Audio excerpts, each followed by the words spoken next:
যদি শাকিব খান যখন সম্মানে ভূষিত হন সেটা অপবিশ্বাসের জন্য একটা প্লাস পয়েন্ট, তাকে খুশি করে আসলে, তার সম্মান সেটা অনেক কিছু। আবার শাকিব খান নিয়ে যখন আলোচনা সমালোচনা হয় তখন সেটাও আসলে অপবিশ্বাস ক্যারিয়ার জন্য বা অপবিশ্বাসের জন্য আসলে এটা নেতিবাচকটা।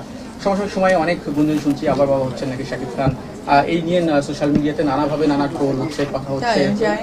কি হচ্ছে আপনারা একটু বলেন না, আজকে আমার আপনাদের জন্য ফিল ফ্রি, কারণ আপনাদের এই ক্যামেরা এবং আপনারা পার্সোনালিটি সবাই বিভিন্ন প্রোগ্রামে উপস্থিত হয়, যে প্রোগ্রামে হয়তো বা আমি শিল্পী না হলে উপস্থিত হওয়ার মানে জায়গাটা থাকে না, বাট একমাত্র পার্সন যারা আপনারা জার্নালিস্ট, আপনাদের সমস্ত প্রোগ্রামে যান।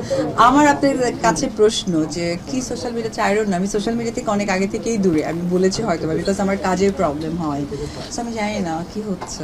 দিদি আপনার ফেসবুকে আপনি একটা স্ট্যাটাস দিয়েছেন হয়তো বা ফিতা কাটা নিয়ে বলেছি, মাত্রই তো বললাম। একটু জানতে চাই সাকিব ভাই এবং আপনার দুজনেরই সিনেমা আসতেছে, সেই বিষয়ে একটু কি বলবেন? এটা তো অনেক ইন্টারেস্টিং। আমার মনে হয় আমার এবং শাকিব খান আমাদের দুজনের সিনেমা ইন্ডাস্ট্রিতে আসলে আমার মনে হয় যে যারা ভক্তকুল আছেন, যারা সব সময় শাকিব অপুকে পার্সোনালি সাপোর্ট করে এসেছেন, যদিও এক ফ্রেমে সাপোর্ট করেছেন, সেই ক্ষেত্রে হয়তো বা আমাদের দুইভাবে রিলিজ হবে। বাট তারপরেও এই আর্টিস্টের ঈদের সিনেমা আসা মানে আসলেই যারা সিনেমা প্রেমী মানুষ তাদের জন্য ঈদের পরিপূর্ণতা। আর জয়কে নিয়ে একটা আবরাম খান জয়কে নিয়েও একটা নেতিবাচকতা দেখলাম কিছুদিন আগে সোশ্যাল মিডিয়াতে, যে চাঁদমামা গানে যে নাচের যে বিষয়টা, আসলে অনেকেই বলছেন যে কেন এই গানে তাকে নাচালো বা অর্থ আয়ের জন্য কি অবিশ্বাস তার ছেলেকে নাচাচ্ছে কেন, এই নানা আমি বললাম যে সোশ্যাল মিডিয়া আমি আসলে দেখি না, কারণ সোশ্যাল মিডিয়ার কাজ আমার নয়, এটা আপনাদের।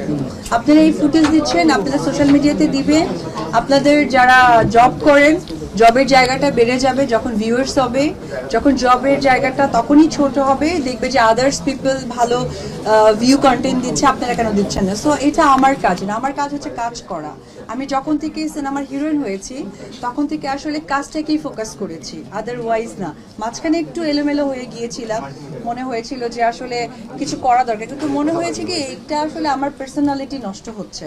সো সোশ্যাল মিডিয়া আর অন্য কি বলছে, আমার ছেলে আর তার বাবার গানে নাচ করবে না, তার আঙ্কেলের গানে নাচ করবে না, তার খালুর গানে নাচ করবে না, খালাতো ভাই, এটা ডিসাইড বাই আমার সন্তান। সো এই অ্যান্সারও আমি দিতে পারবো না। জয় কতটুকু উপভোগ করছে এবার ঈদে প্রথমবারের মতো তার বাবা এবং মায়ের দুজনের ছবি আসছে, এবং বাবা মা দুজনে সে আসলে বেসিক্যালি না, সে আসলে বাবা মা নায়ক নায়ক ওই ফিলটা তার নাই, বাবা মা, দ্যাটস ইট। না, প্রায় থেকে আমরা জয় ভাইরাল হয়ে গেছে, কয়েকদিন আগে বাবার থেকে সুন্দর হ্যান্ডসাম লাগতেছে, বাবাকে ছাড়িয়ে গেলেন আসলে জয়। আচ্ছা আচ্ছা আচ্ছা, এটা কি বলবো, আপনার দুর্বল সিনেমার তৃতীয় ফার্স্ট লুক মুক্তি পেয়েছে, সেই বিষয়টা নিয়ে কি বলবেন? তো সজলের বুকে মাথা দিয়ে দেখলাম যে আপনার ও যে সজলের ভাইয়ের বুকে মাথা দেওয়া একটা লুক দেখেছেন না, এটা প্রশ্ন থেকে যাক। এটা কি অন্য